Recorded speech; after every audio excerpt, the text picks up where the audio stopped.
Hello friends, junior assistant mock test में मेरे इस मॉक टेस्ट में सबसे कम मार्क्स आए हुए हैं। बट मॉक टेस्ट से हमेशा सीखने को मिलता है और मॉक टेस्ट में दिए हुए क्वेश्चन याद रहते हैं लॉन्ग टाइम तक। और कोशिश ये करनी चाहिए जो मॉक टेस्ट में क्वेश्चन गलत हुए हैं वो दोबारा कभी गलत ना हो, तो इसलिए मॉक टेस्ट देने चाहिए। तो देखते हैं क्वेश्चन। उर्दू को यामनी भाषा कहने का श्रेय किसको है? तो मैंने गलत आंसर किया था। इसका सही आंसर है लल्लू लाल। लल्लू लाल खड़ी बोली गद्य के प्रथम बार उन नायकों में से एक है। उन्होंने उर्दू को यामनी भाषा कहा है। ये फोर्ट विलियम कॉलेज के भाषा के मुंशी रहे हैं। इनकी रचनाएं सिंहासन, बत्तीसी, सभा विलास, लाल चंद्रिका, राजनीति, प्रेम सागर, शकुंतला, नाटक इनकी प्रमुख कृतियाँ हैं। नेक्स्ट क्वेश्चन देखते हैं। अष्टछाप के प्रमुख कवि नंददास किसके शिष्य थे? अष्टछाप के प्रमुख कवि नंददास किसके शिष्य थे? विट्ठलनाथ। नंददास अष्टछाप के सर्वश्रेष्ठ कनिष्ठ कवि रहे। विट्ठलनाथ के शिष्य थे वियोगी हरि ने। इनकी रचना रास पंचाध्यायी को हिंदी का गीत गोविंद का है। रास पंचाध्यायी को हिंदी का गीत गोविंद का है। किसने कहा है? वियोगी हरि। नेक्स्ट क्वेश्चन देखते हैं। वर्तनी की दृष्टि से इनमें से अशुद्ध शब्द। मैंने अहोरात्र लगाया था, जबकि भास्कर अशुद्ध शब्द है। भास्कर में छोटा सा होता है। जबकि ज्योत्सना, अहोरात्र, मिष्टान की वर्तनी शुद्ध है। ज्योत्सना।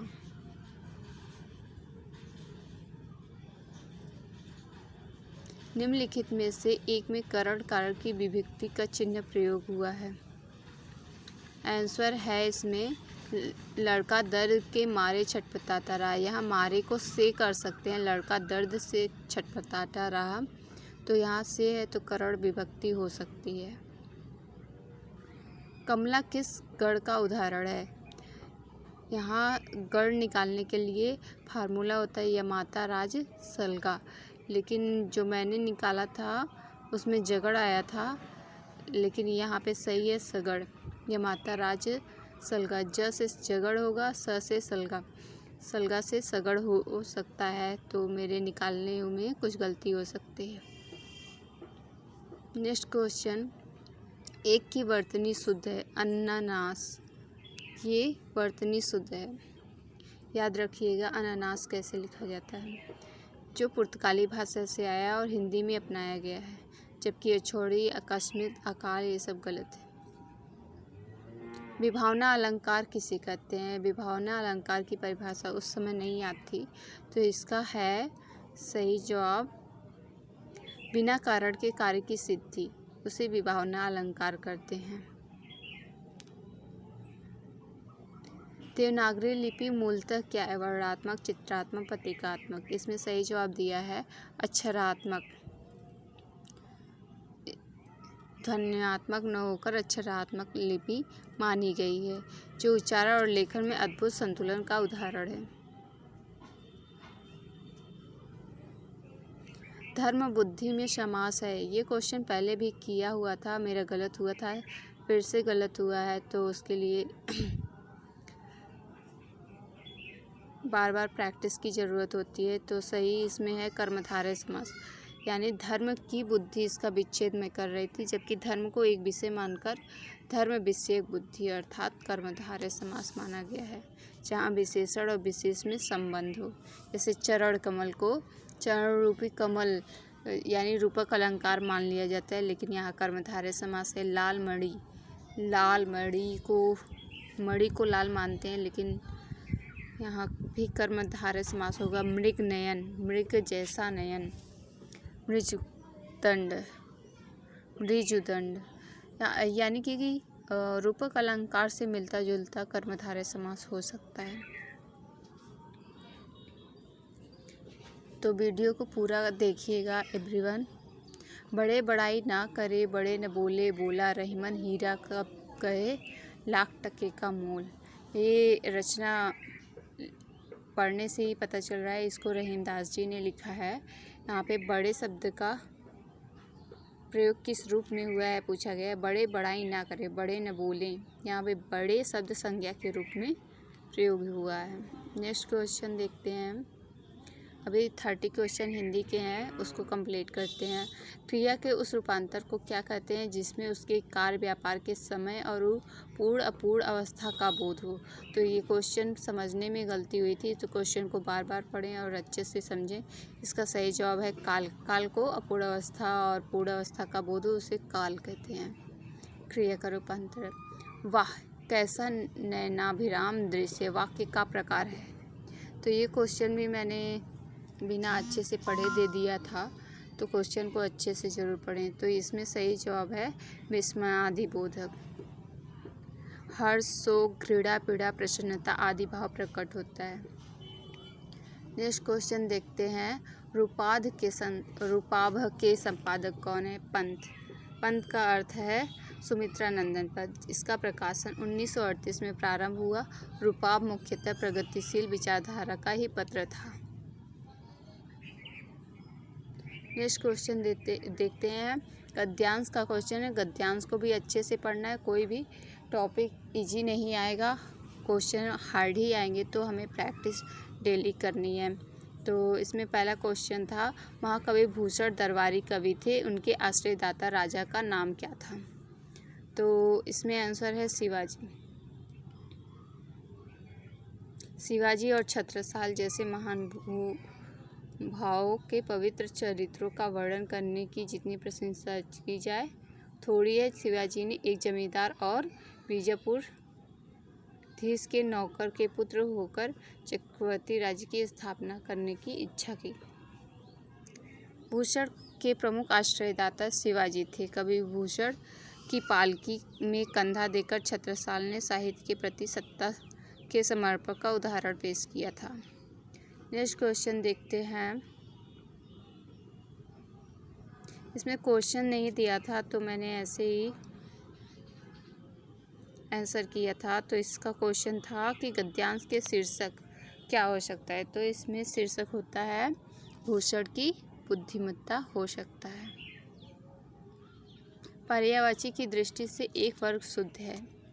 ये भी क्वेश्चन और ऑप्शन मैंने सही से नहीं किया था, इसीलिए ये टेस्ट में मेरे सबसे कम मार्क्स आए हुए हैं। तो सही जवाब है सिंह, पंचानन, नाहर, मृगराय। कई सारे क्वेश्चन और कई सारे ऑप्शन देख के कन्फ्यूजन होने की वजह से जल्दी मॉक टेस्ट कंप्लीट किया हुआ था। तो सही जवाब है सिंह, पंचानन, नाहर, मृगराय। नेक्स्ट क्वेश्चन है 35। अवध का ब्रिटिश रेजिमेंट था जो अवध का ब्रिटिश साम्राज्य में विलय हुआ।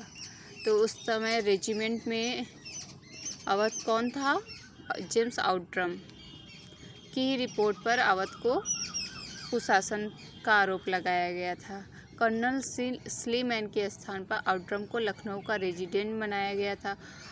आउटरम से अवध के बारे में एक रिपोर्ट तैयार करने को कहा गया था।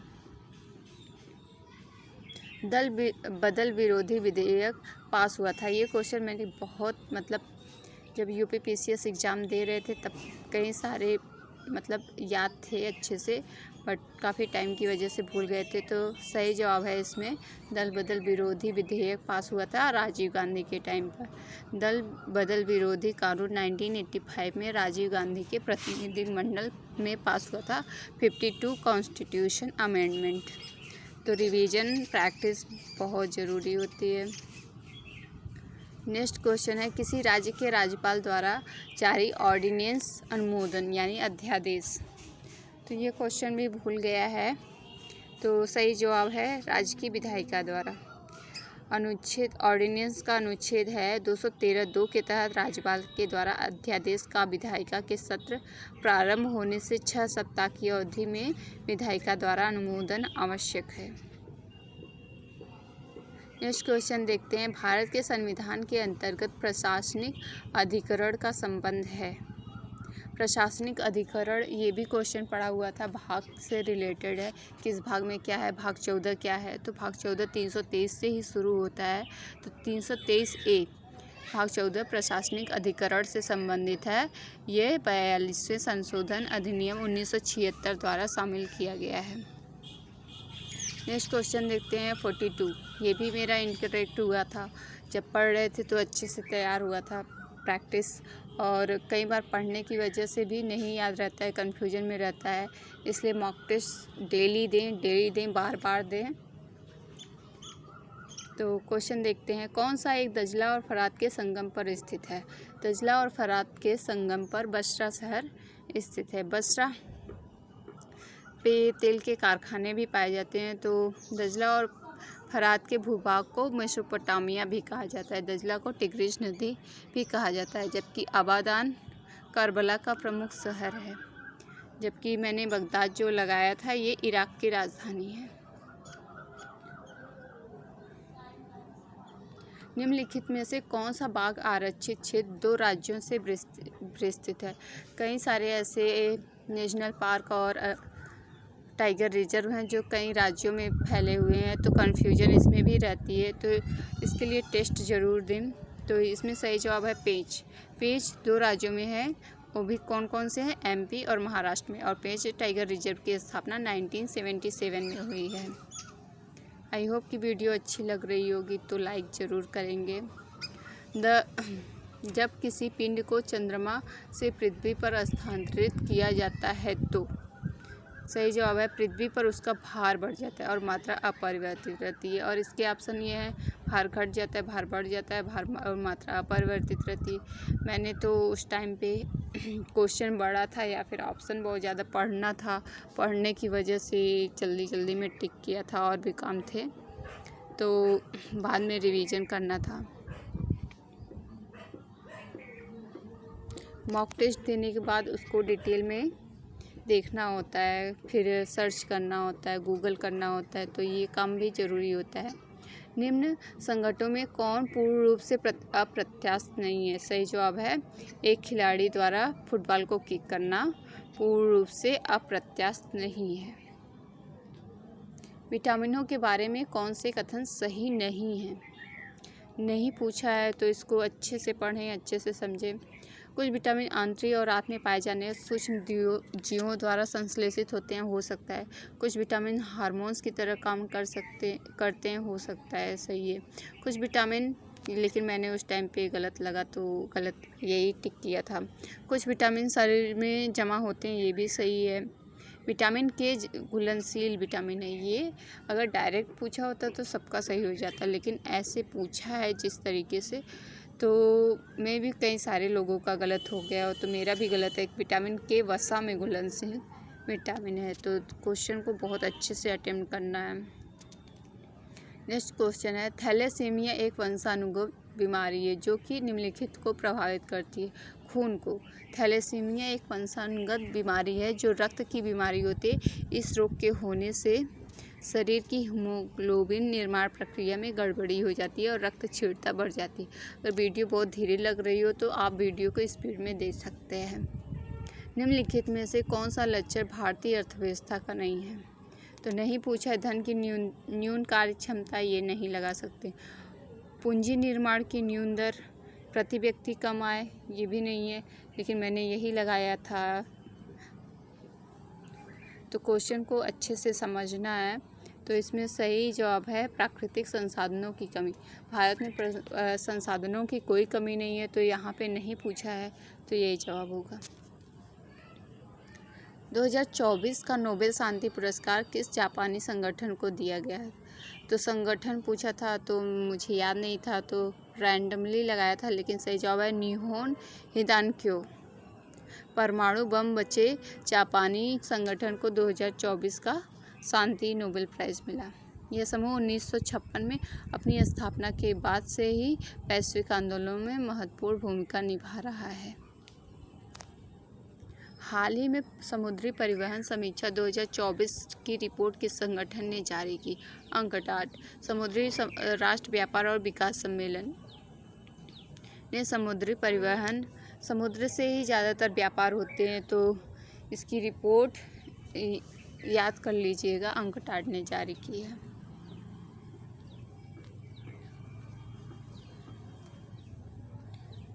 कुछ और पॉइंट देख लेते हैं। 2023 में वैश्विक समुद्री व्यापार 2.4% बढ़ा, जो 2022 में संकुचन से उबर रहा है। नेक्स्ट क्वेश्चन 51 नंबर है, इलाहाबाद जनपद से सीमा नहीं लगाती। ऐसे क्वेश्चन यूपी SSSC बहुत पूछ रहा है, तो हर एक स्टेट के हर एक ज़िले के पड़ोसी ज़िले को भी देखना है। तो संत रविदास नगर से कौन कौन से ज़िले लगते हैं, जौनपुर से कौन कौन से ज़िले लगते हैं, चित्रकूट, ये सब याद करना होगा। तो इसमें सही जवाब है सोनभद्र। सोनभद्र की सीमा प्रयागराज से नहीं लगती है। इसकी सीमाएं मिर्ज़ापुर, चंदौली, झारखंड, बिहार से लगती हैं सोनभद्र की, जबकि प्रयाग की कौशाम्बी, फतेहपुर, चित्रकूट, मिर्ज़ापुर, संत रविदास नगर, भदोही जिलों से लगती है। इसमें 2021 में कुशीनगर में अंतर्राष्ट्रीय हवाई अड्डे के उद्घाटन के बारे में कौन सा स्टेटमेंट सही है। तो पॉइंट 1 है, लैंड करने वाली पहली उद्घाटन फ्लाइट श्रीलंकाई एयरलाइंस थी। कुशीनगर उत्तर प्रदेश का चौथा अंतर्राष्ट्रीय हवाई अड्डा बन गया, केवल एक सही है। कुशीनगर 5वां अंतर्राष्ट्रीय हवाई अड्डा है। ये चीज़ें पता थी, बट चौथा और 5वां, चौथा ही सही लगा। क्वेश्चन ऐसे बना हुआ था। क्वेश्चन का पैटर्न ऐसा बनाया जाता है ताकि हम लोग गलत कर दें। तो नेक्स्ट क्वेश्चन देखते हैं, निम्नलिखित में से कौन सी अनुसूचित जनजाति उत्तर प्रदेश के वाराणसी ज़िले में नहीं पाई जाती। तो ये भी क्वेश्चन मुझे पता नहीं था, तो मैंने रैंडमली लगाया था, क्योंकि टेस्ट सीरीज़ में हम गलती कर सकते हैं, लेकिन वहाँ पे जितना एग्जैक्ट आए वहीं पे उतना ही करना है। चेरो, गोंड, खरवार ये सब वाराणसी ज़िले में पाई जाती है, जबकि सहरिया जनजाति ललितपुर में पाई जाती है। दूरी, ओझा, नायक, पथारी सारी पाई जाती हैं, लेकिन सहरिया जनजाति याद रखिएगा ललितपुर, सहरिया जनजाति ललितपुर। नेक्स्ट क्वेश्चन है, उत्तर प्रदेश में उच्चतम औद्योगिक वृद्धि दर कितनी है। दर अंकित की, मतलब हाईएस्ट डेवलपमेंट किस पंचवर्षीय योजना में हुई। तो 10वीं पंचवर्षीय योजना में कितनी वृद्धि हुई, 10.8% की वृद्धि हुई है, जिसमें उत्तर प्रदेश का ग्रोथ सबसे ज़्यादा था। तो 10वीं पंचवर्षीय योजना को याद रखिएगा, एक बार पढ़ेंगे तो भूलेगा नहीं। उत्तर प्रदेश में रक्षा गलियारा का केंद्रित क्षेत्र होगा बुंदेलखंड। 1 फरवरी 2018 को प्रस्तुत आम बजट में देश में 2 रक्षा गलियारों का बनाने का निर्णय लिया गया। पहला कॉरिडोर है चेन्नई टू बंगलुरु। बंगलुरु एक अच्छा शहर है, चेन्नई से जुड़ेगा तो मतलब बंगलुरु एजुकेटेड और सिलिकॉन सिटी है। और दूसरा है उत्तर प्रदेश में बुंदेलखंड में प्रस्तावित है। तो रक्षा गलियारा याद करिएगा। क्वेश्चन नंबर 60 देखते हैं, ब्रांड उत्तर प्रदेश सृजन के लिए उत्तर प्रदेश पर्यटन द्वारा किस उपागम को अपनाया गया है। समग्रता उपागम। ये क्वेश्चन बिल्कुल नहीं आ रहा था, तो देखते हैं, ब्रांड उत्तर प्रदेश सृजन के लिए उत्तर प्रदेश पर्यटन द्वारा समग्रता उपागम को अपनाया गया है। उत्तर प्रदेश ने सरकार ने पर्यटन की संभावनाओं को देखते हुए उत्तर प्रदेश पर्यटन नीति जारी करके समग्रता उपागम को अपनाया है। नेक्स्ट क्वेश्चन देखते हैं, उत्तर प्रदेश उर्दू अकादमी की स्थापना कब की गई थी। ये भी क्वेश्चन पढ़ा हुआ है, बट प्रैक्टिस और रिवीजन नहीं हुआ है। तो सही जवाब है 1972। उत्तर प्रदेश उर्दू अकादमी की स्थापना 1972 में हुई है। उर्दू उत्तर प्रदेश की द्वितीय राजभाषा है। किशोरी बालिका योजना वर्ष में कितने दिनों के लिए विद्यालय में उपस्थित न होने वाली लड़कियों को संतुलित आहार प्रदान करने की पेशकश करती है। 300। किशोरी बालिका योजना 300 दिन उपस्थित न होने वाली लड़कियों को संतुलित आहार प्रदान करने की पेशकश करती है। यह योजना 21 फरवरी 2019 को किशोरियों के हित में शुरू की गई है। नेक्स्ट क्वेश्चन देखते हैं, आत्मनिर्भर यूपी रोजगार अभियान कब प्रारंभ हुआ। 26 जून 2020, जिसका रिजल्ट अभी रोजगार के लिए वर्क किया गया है। ऐसी रिपोर्टें आई हैं कि लोग रोजगार कर रहे हैं, कुछ न कुछ, या तो व्यापार कर रहे हैं, कुछ तो कर रहे हैं, भले ही इनकम कम आ रही है, बट लोग कुछ कर रहे हैं।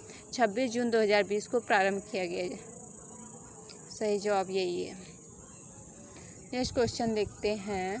पूर्व का ऑक्सफोर्ड के नाम से जाना जाता है। तो ये भी क्वेश्चन मुझे बिल्कुल पढ़ा हुआ नहीं था। तो सही जवाब है इलाहाबाद यूनिवर्सिटी को पूर्व का ऑक्सफोर्ड कहा जाता है। इसकी स्थापना 23 सितंबर 1887 में हुई थी। 2005 में इसे केंद्रीय विश्वविद्यालय का दर्जा दिया गया। नेक्स्ट क्वेश्चन देते हैं। उत्तर प्रदेश में किसान बही योजना कब लागू की गई? 1992। प्रदेश के 2.50 करोड़ जोत धारकों को उनकी जोतों की जानकारी कराने के उद्देश्य से बही पासबुक के रूप में और परिवर्तन कर ये योजना लागू की गई। नेक्स्ट क्वेश्चन देखते हैं। गौतम बुद्ध की माँ देवदह राज्य की शासक परिवार की थी। वो किस जिले में है देवदह? इनकी माता का नाम महामाया था। वह देवदह राज्य के कोली वंशी शासक परिवार से संबंधित थी। देवदह राज्य वर्तमान में बस्ती जिले में है, जिसकी सीमा पूर्वी उत्तर प्रदेश व नेपाल की सीमा पर स्थित बुद्धकालीन गणराज्य था। नेक्स्ट क्वेश्चन देखते हैं। जब माइक्रोसॉफ्ट एक्सेल 2016 लॉन्च किया गया था तो निम्नलिखित में से कौन सा टैब डिफ़ॉल्ट के रूप में सक्रिय था? तो डिफ़ॉल्ट के रूप में होम टैब सक्रिय होता है। इसका उपयोग 2016 में अधिक उपयोगी है। तो माइक्रोसॉफ्ट एक्सेल 2016 याद रखिएगा।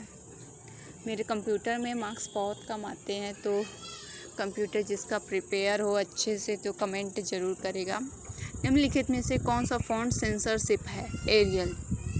सेंस सेरिफ फ़ॉन्ट वे होते हैं जिनमें अक्षरों के सिरे पर छोटी रेखाएं नहीं होती। एरियल एक नियो कोरोटेस्क्यू सेंस सेरिफ टाइपफेस है, जबकि बाकी विकल्प जैसे कुरियर टाइम्स श्रेणी में आते हैं। इसलिए दिए गए विकल्पों में केवल एरियल ही शुद्ध सेंस सेरिफ फॉन्ट है। क्वेश्चन मुझे समझ नहीं आया है, इसको सर्च करेंगे। शासन के लिए कंप्यूटरों के प्रयोग को कहा जाता है ई गवर्नेंस, और मैंने लगाया था कंप्यूटर गवर्नेंस। गवर्नेंस से मिलते जुलते ऑप्शन थे, इसलिए कन्फ्यूजन था। तो सही जवाब है ई गवर्नेंस। हर एक ऑप्शन और क्वेश्चन को एग्जाम में अच्छे से देखना है। किसी वेबसाइट पर परिचयात्मक पृष्ठ जो सामान्यतः साइट की सामग्री को एक तालिका के रूप में दर्शाता है, उसे के रूप में जानते हैं होम पेज। होम पेज किसी वेबसाइट की परिचयात्मक पृष्ठ होता है। नेक्स्ट क्वेश्चन है। पैसा पे की सुविधा है। इस क्वेश्चन में भी मुझे कन्फ्यूजन था और मैं ebay.coin लगाने वाली थी, बट कन्फ्यूजन से सही जवाब है ebay.coin। दुनिया भर के सभी बाज़ारों में प्रतिस्पर्धा करने के लिए डिज़ाइन की गई रणनीति को जाता है।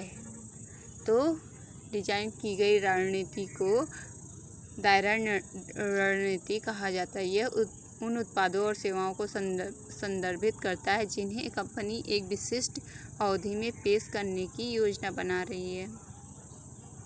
नेक्स्ट क्वेश्चन देखते हैं।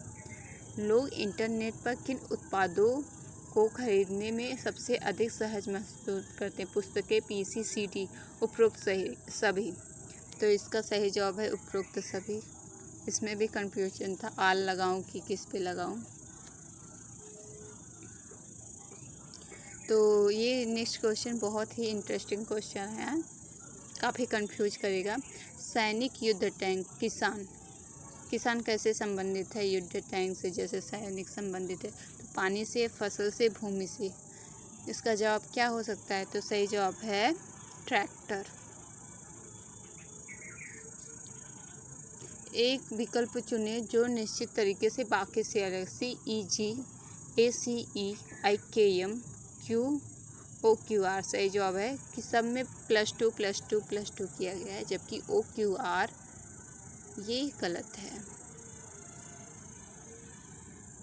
नेक्स्ट क्वेश्चन देते हैं। संगीत और नृत्य और ध्वनि के लिए कौन सा बेहतर तरीके से दर्शाता है? तो संगीत और नृत्य एक दूसरे पर निर्भर करते हैं, तो इसका सही जवाब है C। संगीत और नृत्य को एक साथ रखा गया है, जबकि ध्वनि को अलग। तो मेरा इसमें भी गलत हुआ था। मेरे बहुत क्वेश्चन गलत हुए थे उस दिन। कुछ डॉक्टर मरीज हैं, कुछ मरीज डॉक्टर हैं। ये सिलॉक का क्वेश्चन आप लोग खुद से सॉल्व करिएगा। इसमें सही जवाब है दोनों ही निष्कर्ष अनुसरण नहीं करते। कुछ डॉक्टर ईमानदार हैं, सभी मरीज डॉक्टर हैं। नेक्स्ट क्वेश्चन 99 है। कथन है पेट्रोल और डीजल की खपत में तेज़ी से वृद्धि से निकट भविष्य में ईंधन की कमी हो सकती है। निष्कर्ष है भविष्य में केवल इलेक्ट्रिक व्हीकल होंगे। और ये दूसरा है ईंधन की कमी से समस्या से निपटने के लिए अन्य ईंधन विकल्प बनाने होंगे। तो मुझे भी लग रहा था केवल 2, लेकिन दोनों लगा दिया था, तो सही जवाब है केवल 2। Thank you. क्लास को अच्छे से देखें, पूरा देखें, बार बार देखें, रिवाइज करें।